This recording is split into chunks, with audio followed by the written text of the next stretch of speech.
Dan Polri, unsur Forkopimda Sumatera Utara, para vaksinator dan seluruh peserta vaksin. Kami ucapkan selamat datang di lapangan Benteng Medan guna mengikuti acara serbuan vaksinasi TNI Polri di Provinsi Sumatera Utara.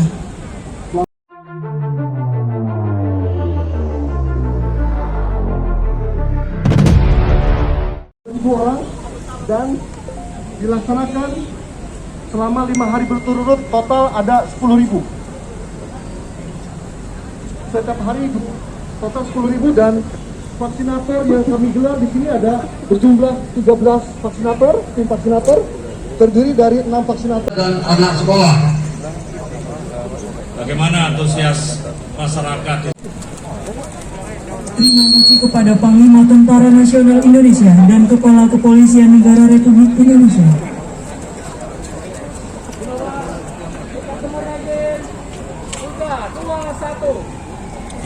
Di kasus Sunggal, di mana ada dugaan saling lapor yang ada di proses Sunggal, namun salah satu terlapor pada akhirnya sudah dijadikan tersangka, namun satu lagi belum dijadikan tersangka. Seperti itu. Belum ya, jadi laporan yang pertama di tanggal 23 itu atas laporan korbannya Untung Surapati Sembiring dengan terlapornya John Luther Sejaba. Itu memang sudah ditangani ya, sudah ditangani oleh penyidik. Bahkan itu sudah ditetapkan P21 oleh JPU.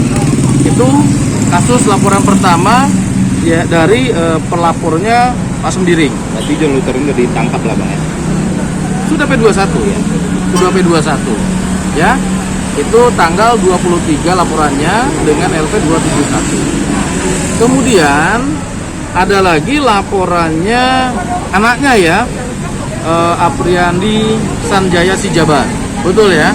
Itu laporannya tanggal 25 dengan nomor LP 276 Polsek Sunggal.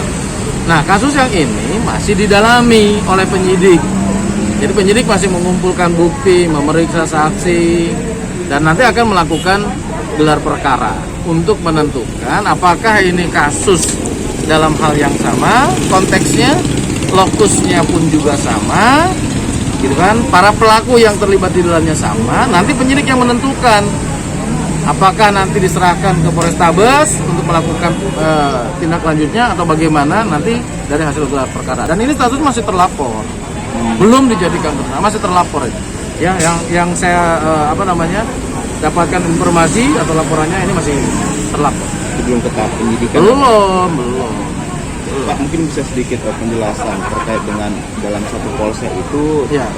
Tetap bisa menerima ada 2 laporan terlapor dan pelapor. Jadi polsek itu kita polisi berkewajiban untuk menerima setiap laporan masyarakat. Wajib kita menerima laporan itu dengan mendalami segala macam laporannya.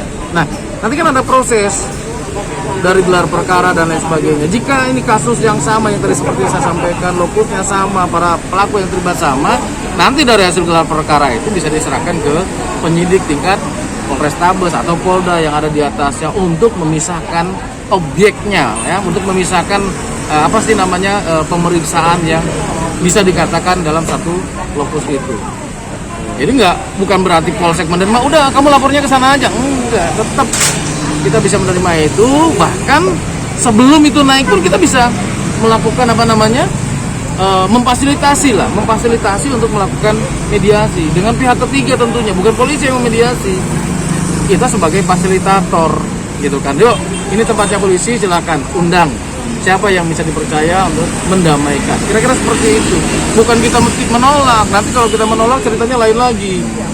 Ya, polisi nggak ada untuk menolak laporan itu. Tetap kita terima keluhan masyarakat, laporan masyarakat yang harus kita buat dalam bentuk laporan polisi resmi, ya kita buat dalam polisi resmi. Bisa kita fasilitasi untuk melakukan mediasi, kita sampaikan.